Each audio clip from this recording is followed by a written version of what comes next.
pokalu žal ni šlo. Kako ste videli to tekmo? Danas je pobedio bolji nasprotnik. Imali smo problema u napadu.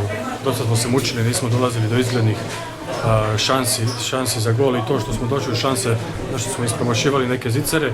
Obramba nije bilo tako loša, u ovom protiv napadu smo mogli malo bolje to da realizujemo i bilo bi to možda i tesnije i bolje. Ovako čestitamo protivniku, zaslužuje, mi ćemo da radimo, da pokušamo da ih sljedeći put zmagamo. To je to. Kako bomo rešili problem, ki smo ga danes videli na zunanji liniji? Pa treningom i moraju više da veruju u sebe da oni to mogu, pa tako ćemo da rešimo. Sada nas čaka naslednja sobota Ormož.